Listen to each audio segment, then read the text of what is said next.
SK news Telugu ఛానల్కు స్వాగతం.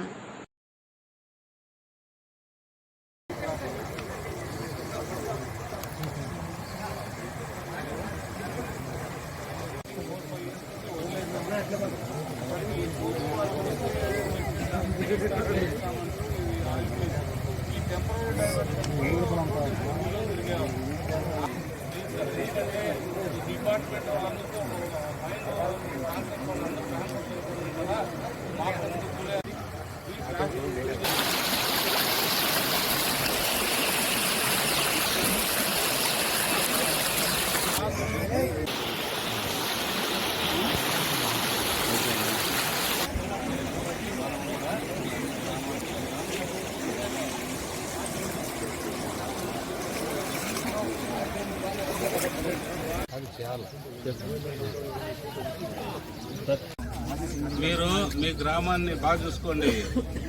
పెద్దాయన సురేంద్ర బాబు బాగా చూసుకోవాలా. మీకు ఏం సహకారాలు కావాలో నన్ను అడగండి. మీరేమి ఇబ్బంది పడవద్దండి. ఎప్పుడైనా కూడా నేను అందుబాటులో ఉంటాను. నా నంబర్ కూడా తీసుకొని నాకు కాల్ చేయండి. నేను మీకు మీ ఊరికి ఏం కావాలని చేసే బాధ్యత నాకు. మీరేం మాట పట్టుకోండి. ఇంకో రకంగా ఏమి ఇబ్బందులు పెట్టుకోవచ్చు. నేను చేసి పెట్టండి. ఈ రోడ్డు కూడా ఏదైతే ఉందో మనం అనుకున్న రోడ్డు ఖచ్చితంగా 3 నెలలు 4 నెలల లోపల మీరు ఆ బ్రిడ్జి మీద తిరిగి ఏర్పాటు చేసే బాధ్యత కూడా చాలా వరకు నేను రిపోర్ట్ ఇచ్చాను.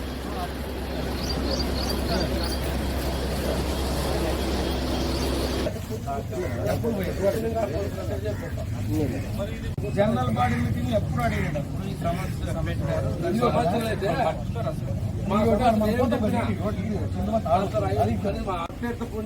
ప్రస్తుతానికి నీళ్ళు ఎట్లా కలుపుతామో ఒకసారి చూడండి.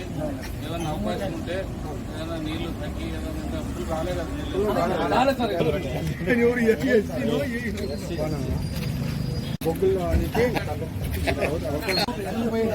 చాలా శుభసూచకం.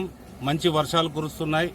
ఎందుకంటే కళ్యాణదుర్గ ప్రాంతంలో 100% మంది వ్యవసాయం మీదే ఆధారపడ్డారు. అన్ని రకాలకు కూడా పంటలకు కానీ అన్ని రకాలకు ఉపయోగంగా ఉండేటట్టు చెరువులన్నీ కూడా నిండుతున్నాయి. ఒకే ఒక దురదృష్టకరం, మనం ఏదైతే ఇప్పుడు పాలెంకటాపురం అడుగు గొల్లపల్లి దారిలో ఇప్పుడు పోయొచ్చాం. అక్కడ కూడా రోడ్డు కట్టయింది. ప్రజలు తీవ్రమైన ఇబ్బందులకు గురవుతున్నారు. అలాగే ఇప్పుడు ఏదైతే ములుకలేడు మన అన్నంపల్లి రోడ్డు కూడా కట్టయింది. ఇక్కడ పొద్దున్నే స్కూల్ పిల్లలు ఫోన్ చేసినారు, సార్ మాకు రోడ్డు కట్టయింది, మేము స్కూల్కి పోవాలన్నా రావాలన్నా చాలా ఇబ్బందులకు గురవుతున్నాయని. నిజంగా చాలా బాధ అనిపించింది. ఇక్కడికి వచ్చిన తర్వాత చూస్తే ఇది ఎప్పుడో వేసిన కల్వర్ట్, అంటే 4-5 సంవత్సరాల క్రితం వేసిన కల్వర్ట్ని అలాగే వదిలేసిపోయారు వాళ్ళు. ఏమాత్రం దీన్ని ముగింపు చేయకోకుండా ప్రజలకు తీవ్రమైన ఇబ్బందులు కలిగేటట్టు వాళ్ళు చేసిపోవడం జరిగింది. అది కలెక్టర్ గారి దృష్టికి తీసుకెళ్లాం. కలెక్టర్ గారు సానుకూలంగా స్పందించారు. ఖచ్చితంగా నేను ఎస్సీ గారిని పంపించి ఎంత త్వరగా వీలైతే అంత త్వరగా పూర్తి చేస్తానని ఆయన హామీ ఇవ్వడం జరిగింది. ఖచ్చితంగా నమ్మకం ఉంది కలెక్టర్ గారి పైన. ఖచ్చితంగా సకాలంలో స్పందించి దాన్ని పూర్తి చేస్తారనే నమ్మకం కూడా మాకు కలిగింది. అదే నమ్మకాన్ని మా ప్రజలకు కూడా తెలియజేయడం జరిగింది. ఖచ్చితంగా ఏదైతే ప్రజలకు అసౌకర్యంగా ఉందో ఇప్పుడున్న ప్రాంతం కూడా నాకు తెలిసినంత వరకు కూడా ఒక 2-2.5 నెలల్లో ఈ కల్వర్ట్ కూడా పూర్తి చేసి ఏర్పాటు చేస్తా. అది ఏ విధంగా చేస్తానో, ఏ రకంగా ముందుకు వెళ్తుంది అనేది కూడా మనం డిపార్ట్మెంట్తో చర్చించి వాళ్ళతో కలెక్టర్ గారితో కూడా చర్చించి ఈ ప్రాంతాన్ని కూడా ఒక మ్యాక్సిమం 3 నెలల్లో ఇది మామూలుగా ఒక కల్వర్ట్ బ్రిడ్జి మీద నడిచే ఏర్పాటు చేస్తారని మీ అందరికీ కూడా తెలియజేస్తున్నాను. అధికారులందరూ కూడా ఒక భ్రమలో ఉన్నారు. ఇక్కడ పనిచేస్తున్న అధికారులంతా ఇప్పటిదాకా మేము ట్రాన్స్ఫర్లతో వెళ్ళిపోతున్నామని వాళ్ళకి ఒకటే చెప్పడం జరిగింది. మీరు ట్రాన్స్ఫర్తో ఈ ప్రాంతం నుంచి వెళ్తే ఇంకో ప్రాంతంలో వెళ్ళాలి. అక్కడైనా కూడా మనకు సంబంధించిన ఎమ్మెల్యేలు కూడా అక్కడ కూడా పాలకులుగా ఉన్నారు. మీరు ఇక్కడ ఏదన్నా కూడా కరెక్ట్గా పనిచేయకుండా పోతే ఖచ్చితంగా మా ఎమ్మెల్యేల దృష్టికి నేను కూడా తీసుకెళ్తా, మా మంత్రుల దృష్టికి తీసుకెళ్తా. మా మంత్రులకు అన్ని విషయాలు కూడా తెలియజేస్తాము. మన జిల్లాలో, ఉమ్మడి జిల్లాలో 3 మంత్రులు ఉన్నారు. పయాలు కేశవ్ గారు ఫైనాన్స్ మినిస్టర్గా ఉన్నారు. అలాగే సత్యకుమార్ యాదవ్ గారు హెల్త్ మినిస్టర్గా ఉన్నారు.